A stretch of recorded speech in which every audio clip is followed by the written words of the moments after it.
Hello everyone and welcome back to my channel. If you're here for the first time, hi, my name is Busari Maliayo and I'm a registered nurse.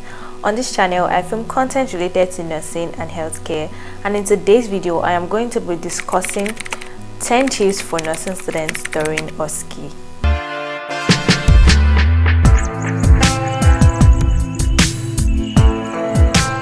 Now, for those who are not familiar with the term O.S.C.E, O.S.C.E actually means Objective Structured Clinical Examination, and this is sort of like a practical examination not only for nursing students. O.S.C.E is done in a lot of medical courses, like healthcare related courses like medicine, pharmacy, anatomy, physiology. They all have one form of O.S.C.E or the other, but for this particular video I am going to be specifically giving tips for nursing students. So just like I said, O.S.C.E simply means Objective Structured Clinical Examination, and usually in O.S.C.E there are places called stations. Now these stations are more or less like where you're either to answer a question or you're to carry out a nursing procedure. So usually where I'm from, like my country, we call the places where you do your procedures the procedure stations, and we call the places where you'll be answering questions like theoretical questions written the question stations. For the exams I've written in the past, we usually have 12 stations, 12 to 15 stations, 12 stations, which would consist of 6 procedure stations and 6 question stations, while the other 2 or 3 could be resting stations. Do you get? So students can still rest in the middle of the exam. So that is how the setup I'm familiar with actually works. So now let's get into the tips, which is the main purpose for this video. Now the first tip is actually the most important tip, because every other thing I'm going to be saying in this video is going to be worthless or invalid if you do not adhere to this first one, and that is practice before your O.S.C.E exam, or practice before O.S.C.E, because the E in O.S.C.E actually means examination. And what is the essence of practicing? Practicing actually makes you familiar with procedures before your exam. So let's say procedures like wound dressing, checking vital signs, vulvar toileting, health education, what have you, all major procedures that you have in nursing, you have to practice them. So if you have access to a demonstration room, possibly in your school or your place of work, try to go there and practice your procedures one after the other. You can get a procedure manual from your school. Most nursing schools and universities have procedure manuals where you can easily go through what this procedure is, basically step by step, what you're supposed to do first, to the next thing to do after the first thing, like possibly a procedure where you have to like introduce yourself to the patient, seek consent, wash your hands, screen the patient, possibly lay your Macintosh, your draw sheets to protect the bed of your patient or the body of your patient. So a procedure manual actually gives an outline of what you're supposed to do in every procedure, so you can use that as a guide to practice. And you can also go along with your colleagues who are probably preparing for the exam, or those who have even done and passed the exam. I would recommend that you go mostly with those that have done and passed the exam, because they would have more experience. They would know things that probably you shouldn't do. They would like understand the protocols and the rules better. So practicing is very important. If you go to your O.S.C.E hall without practicing, the chances of you getting anxious, beginning to fidget and stutter while you're talking is very, very, very high. And besides, is there really anything in nursing that you can do without actually practicing first? I don't think so. So practicing is the first tip. The second tip before you enter the exam hall is to assess your physical appearance, and this comes in line with being obedient. Like, you have to conform with the rules. Nursing in every country and every continent is big on rules. Nursing as a profession is it's a very, very strict profession, so you are always expected to follow rules. So if your uniforms are not supposed to be, for example, above your knee, ensure that you're not going to the hall with a uniform that is above your knee. Ensure that your uniform is neat and properly ironed. Your hair is packed. You don't want to go into your O.S.C.E hall with your hair dangling earrings, your chains, your rings, except for a wedding ring that is allowed actually. You don't want to be going in with full face makeup, you know, contour, eyeliner, and highlighting your face and all of that is not necessary, and it can actually more or less piss off your examiner sometimes. I don't know, but for my country, things like excessive makeup and excessive accessories during exams can actually piss off examiners, and that may affect your score. You are going to be graded based on your performance as well as your appearance. So appearance actually matters. So like I said, obey rules, don't look for trouble, don't put yourself in a position to run into problems, ensure you're obeying rules. So now that we're done with the first two, now we can get into the other 8 that are actually related to the exam you want to take. So first, I'm going to be running through the tips that I have for the procedure stations. And number 1, be calm. Be calm. Seriously, the examiners are not there to fail you. The patients or the simulated patients there are not there to fail you. You're a good nurse already, like you have graduated and you have gotten to that stage where you have to take your O.S.C.E exam. So there is no point being anxious. Just be calm, be confident, because when you're anxious, when you're not calm, when you're not confident, the probability of you beginning to stammer, stutter, and say wrong things is very, very high. So relax, be calm. I know exam tension is not something you can easily detach from exam. That's why it's called exam tension actually. But then be calm, be confident. You're not there to fail, you're there to pass. If you have gotten to that stage where you have to take the exam, it means you have what it takes to be a nurse. So please, please, please be calm. Second tip, speak clearly and loudly. Now these are two things. It has to be clear enough so that the examiner can understand what you're trying to say, so you don't just muddle up all your words and points at the same time.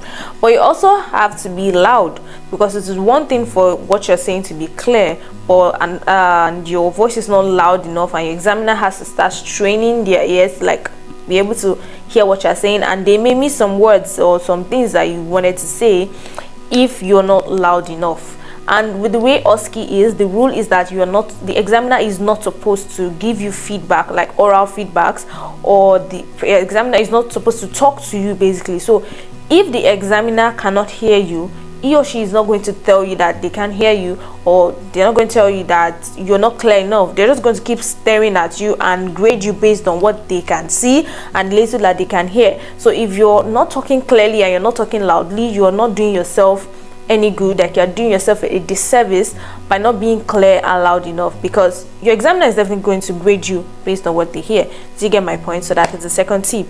The next tip that I'm going to be talking about is a tip that I got from an examiner. I think that was during my midwifery pre-council examination, where the examiner said that you are allowed to repeat procedures if the time is not up. So take for example, a procedure is supposed to last for 5 minutes and you were able to complete it within 2.5 or 3 minutes, and you still have 2 minutes left. Don't stand there and look. You can start again. Yeah, you can start again. Possibly there was something you wanted to say, and you forgot to say it, or something you were supposed to do and forgot to do it. Even towards the end, do it. Like, you can start again and do it. Ensure you include it. According to what the examiner explained, she said that the examiners that is watching like a repetition of the procedure still has to score you, because your time is not up and you are still doing the procedure. So if there's anything you omitted, you can do it again. Do you get? Another tip for the procedure station is that there are preambles. I call them preambles anyway. I don't think that's what everybody calls them, but they are preambles and like endings of most procedures in nursing. For example, things like introducing yourself to the patient, washing your hand, seeking consent, providing privacy if it is a procedure that would involve you exposing the patient's body or sensitive areas. Basically, you just have to provide privacy, because no matter what you want to do, you want it to be between you and your patient. Things like wearing your gloves, to prevent cross infection. These are things that you should know that in every procedure you may have to do, except in situations where you're trying to health educate the patient.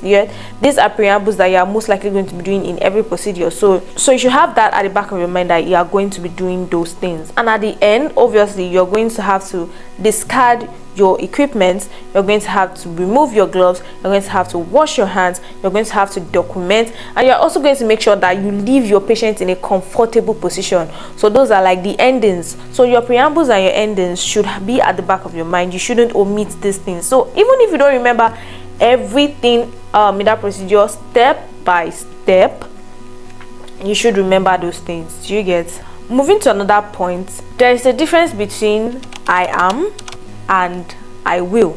So instead of saying things like I will provide privacy for my patient, you should be saying I am providing privacy for my patient. And while you're saying that, you're bringing probably the screen that you want to use to provide privacy, making sure that you are not covering your examiner. You know, if your examiner is sitting on the left side trying to assess what you're doing, definitely you should know your screen should be coming to the right side so that your examiner will still be able to see what you're doing. You know, common sense. Sorry I had to use that, but common sense. You get? You don't have to like block your examiner from seeing what you're doing. So using the tense I will is not appropriate during your O.S.C.E exam. You should consider using the tense I am, and while you're saying it, you are doing it. It's the question most times is going to say report as you go. So while you're doing it, you're also telling the examiner what you're doing, bearing in mind that you have to be saying it loudly and clearly. Just before I move into the tips for the question stations, if you're yet to subscribe to my channel, please click on the subscribe button below so you can become a member of the YouTube family, and also click on the bell icon so you get a notification whenever I post another video. Don't forget to follow me on all my socials. I am on TikTok as well as Instagram, where I post funny as well as educative content for student nurses as well as registered nurses.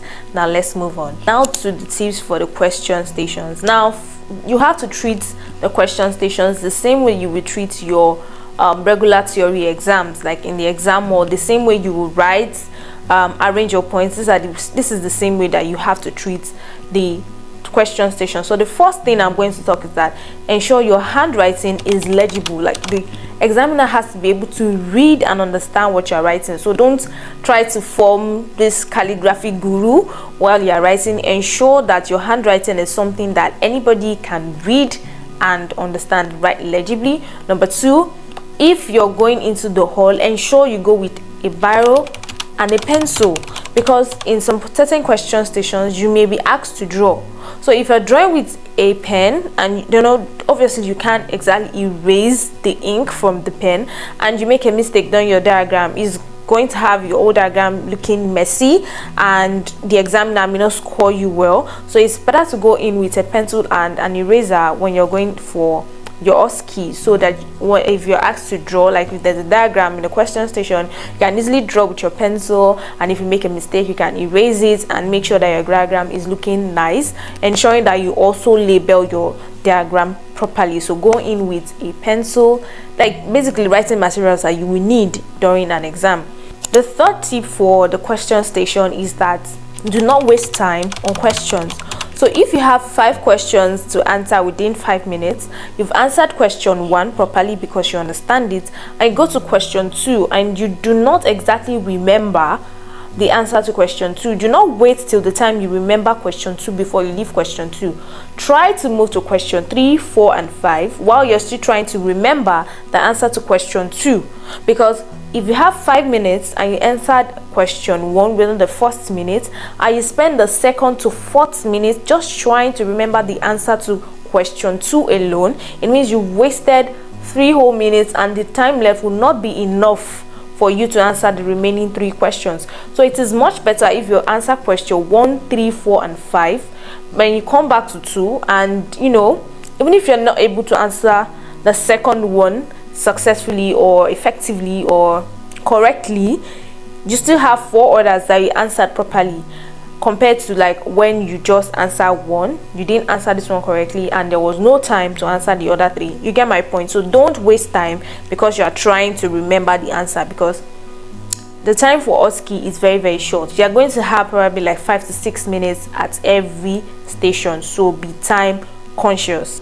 Another thing I'm going to say is that ensure you go over your answers if there's still time. Like if you have 5 minutes at the question station and you were able to finish answering those questions in like 3 to 3.5 minutes or like 4 minutes, I have a minute left, be sure to go over your answers, because you might have omitted some letters, some words, punctuations and things like that. Or you might have wanted, you might want to write something like the diagram of the heart, and you wrote heart as HRT instead of HEART.